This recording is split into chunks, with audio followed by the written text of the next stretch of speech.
Bagay sila na Elaine for real. So sabi nila bagay daw sa Elaine tsaka si Yans. Yans, Elaine! Bagay daw kayong dalawa, sabi dito sa comment. Ay, yes, bagay daw kayo. Ano masasabi mo, Saidi? Gusto mo magkatabi na naman po sila. Oh. Ah! Magkatabi na naman daw ba kayo? Sabi ka sa akin. Oh. Oh! Yung sweet naman! Ano masasabi mo dun sa Irene? Meron talaga eh. Meron talaga bagay na bagay. Kahit ako yung ate, sasabihin ko meron talaga yan. Nagtitinoksik ka na naman. Tama na. Oo nga, Saidi, huwag ka na magtinoxic. Alam mo naman mag-vlog. Nagtitinoksik ka na. Huwag ka sabi lang mo namin ginagawa ba? Wala namang ginagawa masama. Ano naman, nakita mo na nga kagabi sila, di ba, magkayakapan. So, siguro, kahit wala nang sabihin, alam mo na yung sagot. Tama ba? Tama. Tama? Hindi na totoo yun eh. Ano?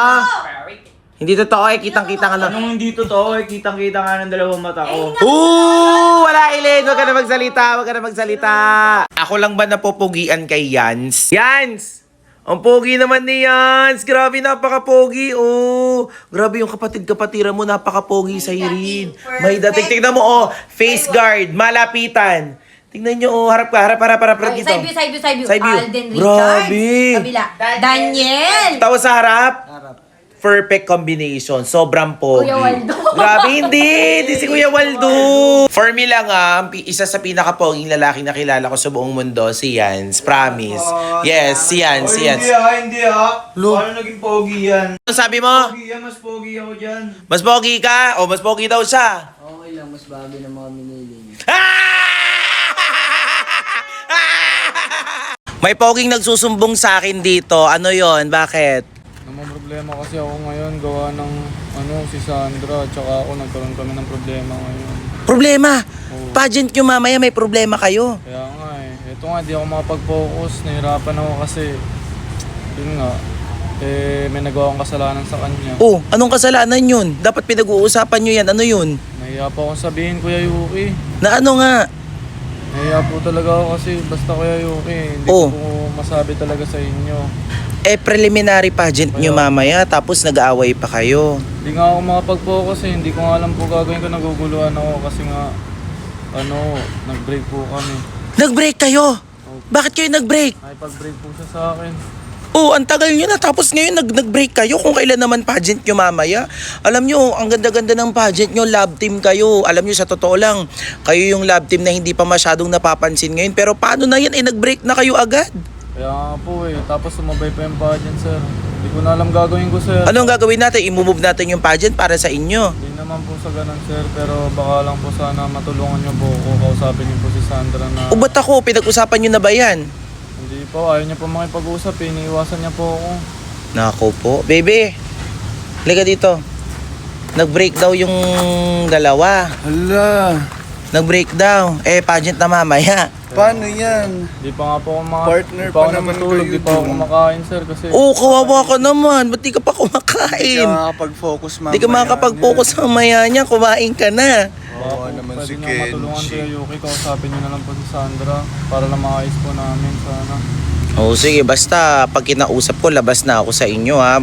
Gagawin ko lahat ng makakaya ko. Binibigyan mo ako ng permiso para kausapin siya. Pageant nyo na mamaya. Anong oras na? Kaya nga po O siya, sige na. Kumain ka doon. Kakausapin ko Prepare si ka Sandra. na. Bukat nag-break sila ni Sandra. Sa mismong Sige po, Kuya pageant. Yuki. Kayo na lang yung love team na sobrang ganda at pogi naghiwalay pa. Baby, huwag tayo magbe-break ha. Ikaw Baka mag-break din tayo, sinasabi ko sa'yo. Gusto mo na Grabe nung pogit maganda na nila, naghiwalay pa. Ikaw ba, napapangitan ka ba sa akin? Hindi. Napapangitan ka sa akin eh. Nandiyan ka lang pala. Kanina pa kita hinahanap. Bakit po? Si Kenji kasi may problema ba kayong dalawa? Meron man po, pero yun nga po, ayaw ko po muna siyang pag-usapan. May Kasi pageant pa. Paano yun? may pageant nga, nakipag-break ka daw. Oo, kasi napupuno na talaga po ako sa kanya eh. Nahihirapan na talaga ako. Alam nyo, ganyan pa talaga pagka Sumako pa sa pogit pageant. maganda, hindi nagtatagal. Sayang Ganun naman. talaga. Paano kayo makakapag-focus niya? Hindi pa daw siya kumakain, hindi pa rin daw siya naliligo, hindi pa rin daw Mamaya siya na yung makapag-focus, pageant. wala siyang tulog. Ikaw ba, may tulog ka ba? Wala rin. Paano yan? Ano bang ginawa mo? May ginawa ka ba? Wala, siya yung may ginawa. Eh, ano ba yung ginawa? Wala naman siya sinabi sa akin. Meron. Ang landi-landi niya kasi. Hala. Di ba hindi niya sinabi sa inyo? Hindi naman siya nag-open. Siya na lang po yung tanong. Hala, sa akin nga pinapatanong sa'yo. Ayusin nyo yan kasi pageant nyo Kaya mamaya. ko naman po maging eh. okay kayo. Kaya mo. Oo, kaya. Sigurado ka. Kaya ko Ay mag-isa. nako, o siya, sige kasi ako aasikasuhin ko pa din sa Ilin. Ikaw mag-prepared ka na, meron na lang kayong 3 hours. Yung makeup artist mo papunta na ba? Opo, on the way na. Oo siya, sige na ha. Mag-usap na lang tayo mamaya. Sana maayos Sana maayos nyo ha. Opo. Oo siya, sige na. Nahuli ni Saidi, si Yans, tsaka si Elaine na magkatabi. Ilang basta magkatabi kasi magkayakap sila habang natutulog. Naku mga kapatid, ang dami nagtatag sa akin ito. Ano daw ba yung opinion ko about dito? Alam nyo mga kapatid, ang hinihintay na lang namin ngayon is yung mag-review kami ng CCTV kasi nakalimutan namin yung password. Pero tinanong na namin doon kay Ate Erica, hinihintay na lang namin yung response kung nagsasabi ba talaga ng totoo si Elaine tsaka si Yans. Sino ba sa kanila talaga ang nagsasabi ng totoo? Sabi kasi dito is parang kanina pa daw sila magkatabi, matagal na sila magkatabi, tapos nakatulog sila, magkayakap sila. So malalaman natin yan sa pamamagitan ng CCTV. Nalulungkot lang talaga ako para kay Saidi. Siyempre, kung ako nga naman nasa sitwasyon ni Saidi, masakit talaga para sa akin yun. Naiintindihan ko siya kung nag-walk out siya noon kagabi. Mga kapatid, sa hindi pa po nakakapanood nito, panoorin nyo na po sa YT channel namin ng Pamilya, which is Ayayay Familia. So, nakakaloka talaga yung mga eksena na nangyari dito, kaya panoorin nyo na. Nakatanggap lang naman ako ng 7 violation sa loob ng isang buwan, tapos ngayong araw lang nakatanggap ako ng 3 violation as a TikTok affiliator. Madalas na reason pa dito, palaging sinasabi puro enforce, tapos meron akong pinaka-video violation dito. Laging sinasabi dito, hindi doon nagmamatch yung mga product na pinopromote ko doon sa video. Alam nyo mga kapatid, lahat po ng videos ko is match po talaga doon sa mga pinopromote ko or ina-affiliate ko po. Nagtataka ko bakit ganyan. Yung mga dati ko pang videos yan mga kapatid, simula nung November, December, January, February, tapos ngayon lang mababiolate. Ang masakit pa doon mga kapatid, kahit mag-appeal ka na mag-appeal dyan, hindi na rin talaga nila nire-review. Ito TikTok, lipstick. Ito TikTok Philippines, please lang, kung napapanood nyo po to, sana ayusin nyo po yung policies nyo kasi minsan naguguluhan na rin kami. Hindi naman namin kasalanan kung pinapalitan po ng nagbebenta yung picture nila, tapos pagka napalitan na nila yon, nakalagay sa yellow basket namin, ang nangyayari po is nagkakaroon kami ng violation, tapos nakalagay hindi daw nagmamatch yung binibenta namin.